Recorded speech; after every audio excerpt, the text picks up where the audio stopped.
اب خان صاحب سے سوال کیا گیا JIT کی طرف سے جیل میں، انہوں نے کہا جی کہ آپ تو کہتے ہیں جی حقیقی آزادی اور جہاد کی بات کرتے ہیں، تو آپ اپنے اداروں کے خلاف بات کرتے ہیں اور حقیقی آزادی اپنے ملک سے لینا چاہتے ہیں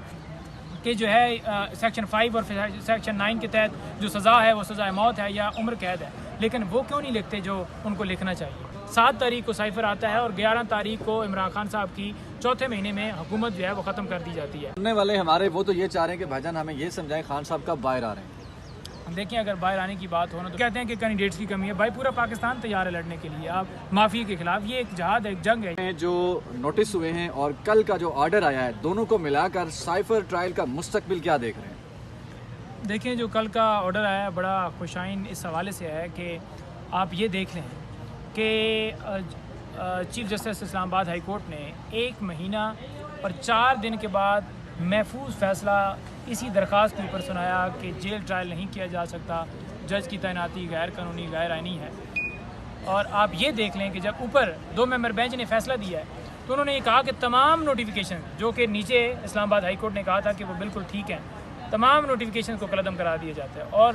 ٹرائل جو ہے وہیں سے سٹارٹ ہوگا جہاں سے 29 اگست کو سٹارٹ کیا گیا تھا۔ وہ جو نوٹیفیکیشن تھا، جو ایک بدنیتی تھی، جو ایک چھپا کے ریمانڈ کیا گیا، جو چھپا کے گرفتاری ہوئی، وہ ساری چیزیں آن ریکارڈ ہیں، پوری دنیا جانتی ہے کہ کسی عدالت میں خان صاحب کو پیش نہیں کیا گیا، نہ عدالت کبھی ادھر گئی ہے۔ 21 یا 22 ڈیٹ ہوگی جب ہم نے عدالت سے جا کر پوچھا کہ کیا کوئی عمران خان صاحب کی گرفتاری یا کوئی اس طرح کا ریمانڈ کا سن رہے ہیں، تو انہوں نے کہا جی ایسے کیسے ہو سکتا ہے، یہ میڈیا والے لوگ ہوں اس دور کے اندر، کیا ایسا ممکن ہے؟ تو جب 30 کو ملے ہیں خان صاحب نے کہا کہ مجھے بھی نہیں اطلاع، تو ممکن ہو گیا نا۔ تو سیم وہ چیزیں جو ہیں کورٹ کے سامنے رکھی جاتی ہیں، لیکن سمجھ سے باہر ہے کہ وہ فیصلہ دیتے ہوئے وہ کیوں اتنی چیز لکھتے کہ چھپا کے گرفتاری ہوئی۔ یہ تو لکھ دیتے ہیں کہ 4 ہفتوں کے اندر ٹرائل ختم کیا جائے، یہ تو لکھ دیتے ہیں کہ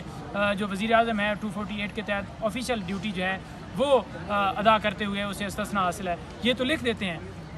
کہ جو ہے سیکشن 5 اور سیکشن 9 کے تحت جو سزا ہے وہ سزائے موت ہے یا عمر قید ہے، لیکن وہ کیوں نہیں لکھتے جو ان کو لکھنا چاہیے؟ یہاں پر کوئی اس طرح سے کہہ دینا کہ یہ جرم جو ہے اس کی سزا جو ہے سزائے موت یا عمر قید ہے اور اس وجہ سے بیل نہیں ہو سکتی، بات یہ ہے کہ یہ ٹرائل کے اندر یہ چیزیں پوری ایک ٹرائل چلے گا جس کے اندر ایویڈنس ہوگی اور ٹرائل جو ہے وہ تمام ایویڈنس کو دیکھ کر، گواہوں کے بیانات دیکھ کر دیکھے گی کہ اس کا جو ہے یہ جو سیکشن ہے اس کے اوپر یہ انٹریکٹ کرتا بھی ہے نہیں کرتا، اس کی سزا کتنی بنتی ہے نہیں بنتی۔ بیل کے اندر یہ کہہ دینا کہ جناب اس کی سزا یہ ہے اور یہ چیزیں اور 4 ہفتوں کے اندر تو یہ نیچے ٹرائل کورٹ کے اوپر اثر ڈالنے والی بات ہوتی ہے۔ یہ اس ٹرائل کورٹ کو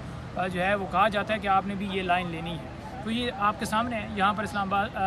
آباد میں سپریم کورٹ میں جو سماعت ہوئی سائفر کیس کے اندر ضمانت کی درخواست کے اوپر، آج ہماری درخواست کو قابل سماعت قرار دے دیا گیا ہے اور یہ اس میں نوٹس جاری کیے گئے ہیں۔ قابل سماعت تب ہوتی ہے، سپریم کورٹ کے اندر ایک پروسیجر ہے کہ وہ درخواست آگے چلنے کے قابل ہے بھی یا نہیں، تو اس کے لیے پھر نوٹس ہوتے ہیں۔ آج وہ بات ایڈمٹ کر لی گئی ہے کہ یہ جو ان کی گراؤنڈز ہیں جن کی بنیاد کے اوپر انہوں نے دلائل دیے ہیں وہ ٹھیک ہیں، اس لیے نوٹس جاری کیے گئے ہیں۔ وہ گراؤنڈز کیا تھے؟ 3 سے 4 میں ان شارٹ بتاؤں گا۔ وہ گراؤنڈ یہ تھے، نمبر 1 کہ جو انٹیریئر سیکٹری ہیں جنہوں نے کمپلینٹ بنے، جنہوں نے کمپلینٹ جو ہے وہ درج کروائی ہے، یہ بیسیکلی فارن آفس کے ریلیٹڈ معاملہ تھا، تو فارن آفس تو کہیں نظر نہیں آ رہا۔ نہیں نظر۔ پھر جو نیشنل سیکورٹی کونسل کی جو میٹنگ تھی جو 31 مارچ کو ہوئی، اس کے اندر بھی یہ باقاعدہ طور پر بات تسلیم کی گئی کہ یہ اس طرح کی لینگویج استعمال کی گئی ہے امریکہ کی طرف سے اور ہمارے اندرونی معاملات میں یہ مداخلت ہے، تو لہٰذا ہم ڈی مارچ کر رہے ہیں۔ ڈی مارچ اس وقت بھی کیا گیا اور وہ سائفر کی موجودگی میں ڈیفینیٹلی کیا گیا نا، لینگویج تو ان کے سامنے رکھی گئی نا۔ اسی طرح سے جب دوسری نیشنل سیکورٹی کونسل کی میٹنگ ہوئی جو 24/4/2022 کو ہوئی، اس کے اندر بھی یہ بات تسلیم کی گئی۔ جو دوسری میٹنگ تھی وہ پہلی ہوئی تھی عمران خان صاحب وزیر اعظم تھے، دوسری تھی جب شہباز شریف صاحب وزیر اعظم تھے،